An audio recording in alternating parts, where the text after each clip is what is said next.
দিলি তো বেটা দান্ডি ফালায়া। আমি খেয়াল করি নাই, ধানগুলো উড়াইতেছি। থাক, তোর আর কষ্ট করে উড়ান লাগতো না, আমি উড়াইতেছি।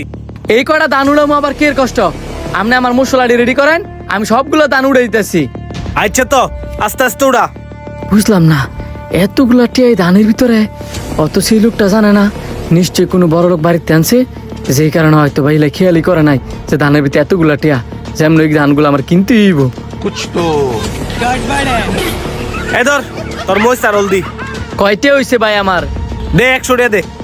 1 কেজি মহিষ 1 কেজি হলদি 80 টাকা রাখবা, তুমি 100 টাকা চাও করে। এই গরমের মেয়েদের যে মহিষ হলদি বাঙ্গাই দিছি, তুই 20 টাকা বেশি দিতি না? আর না দিলে না দে। 20 টাকা বাড়াই দি মনে। এই ধানগুলো আমার তে বেচে দাও, আমার অনেক ফিটা খাইতে মন চাইতেছে। এই ধান আমি তোরতে বেচমু কেমনে? এটি তো আমি উল্টা আরেকজনের থেকে কিনে আনছি।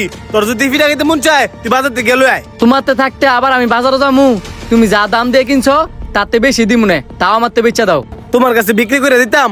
আমিও তো চেয়ারম্যানের বউতে ধানগুলো কিনছিলাম ফিটা খাইবার লাগিয়া। এই লেগে তো কই ধানের বস্তার ভিতরে এতগুলা টেকে লিখা বেড়া দেশে তে ফলানোর আগে এই ধানের বস্তার ভিতরে টাকাগুলা রেখে গেছে। ভাই, আপনার এই ধানগুলা দেখা আমার অনেক ফিটা খাইতাম মন চাইতেছে। আপনার 5,000 দাম দি মনে, তাও ধানগুলো আমাতে বেচে দেন। এই কোটা ধানের লেগে তুমি আমারে 5,000 টাকা দিবা? আমি তো এটি কিনছি ও তো 700 টাকা দা।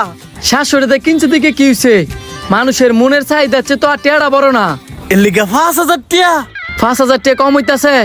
আচ্ছা, আপনি আমার ধানগুলা দেন, আপনার আমি 6,000 টাকা দিমু। আরে তুমি কি পাগল হইছো? এই কোটা ধানের লেগে আমার 6,000 টাকা দিবা? আর আমি তো ধান বেচতাম না। তোমার যেমন ফিটা খাইতে মন চাইতেছে, আমারও তো এমন ফিটা খাইতে মন চাইছে, দেখি তো আমি ধানটি কিনা লইছি।